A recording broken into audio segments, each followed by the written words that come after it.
Maligayang pagdating sa isang mundo kung saan ang dilim ay nagtatago ng lihim. Ang hangin ay nagdadala ng bulong at ang bawat kwento ay mayroong misteryong naghihintay na mabunyag. Dito sa boses ng lagim, hatid namin ng mga nakakakilabot na kwento, kababalaghan, at misteryong magpapaisip sa iyo kung totoo nga ba ang iyong nakikita.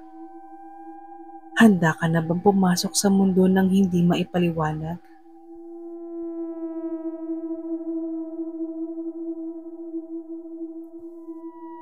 Tahimik ang gabi nang umuwi si Lara mula sa trabaho. Pagod siya at ang tanging gusto lang niya ay makatulog agad. Nakatira siya mag-isa sa lumang bahay na minana pa niya sa kanyang lola sa probinsya ng Batangas. Habang pinubuksan niya ang ilaw sa kwarto, napansin niyang may malaking lumang salamin sa gilid ng kama.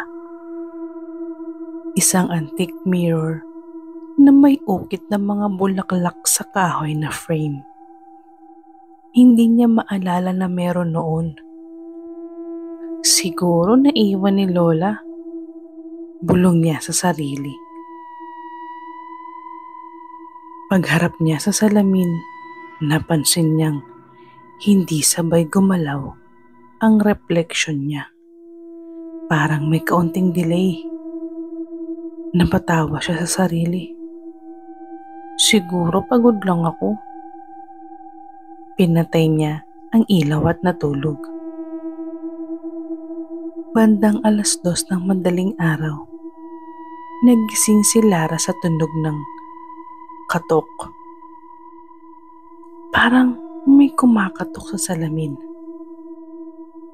Pumangon siya. Madilim ang kwarto pero tanaw niya ang manipis na anyo ng sarili niya sa salamin. Tao ba yan? Mahina niyang sabi. Walang sumagot. Pero kumatok ulit. Lumapit siya, nanginginig. Nang dumikit siya sa harap ng salamin, ang refleksyon niya ay ngiti. Pero hindi siya nakangiti. Napasigaw siya at agad tinakpan ng kumot ang salamin. Hindi na siya nakatulog buong gabi. Kinabukasan, naisip niyang dalhin sa labas ang salamin, pero napakabigat. Parang nakadikit sa sahig, kaya tinakpan na lang niya ulit ito ng kumot at lumabas para magpalipas ng oras. Pag-uwi niya ng gabi, tinanggal niya na ang kumot. Nakalantad ulit ang salamin. At sa ilalim ng salamin, may mga basang yapak ng paa papunta sa kama niya. Natulala siya. Hindi ako nagbasa ng paa, bulong niya. Nang tumingin siya sa salamin, may babaeng nakatayo sa likod niya. Duguan ang muka at punit ang labi. Pagharap niya, wala namang tao. Pero sa salamin, nakatingin pa rin ito. Naisip ni Lara na basagin ang salamin.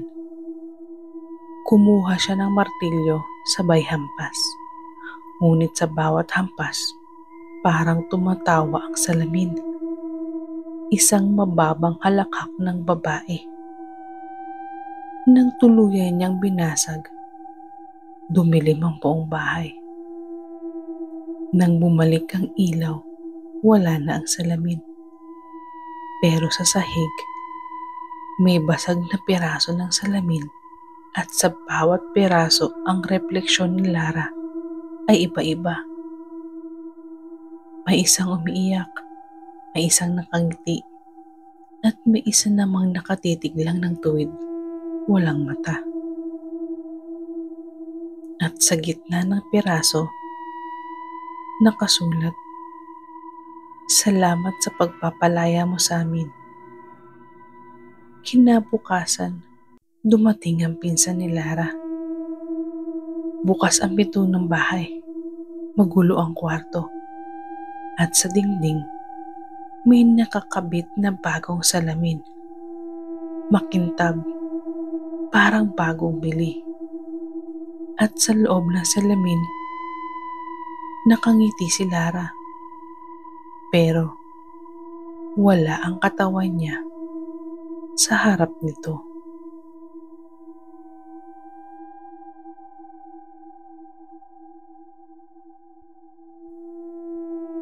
May mga kwento ka bang nakakakilabot o karanasang nakakatakot?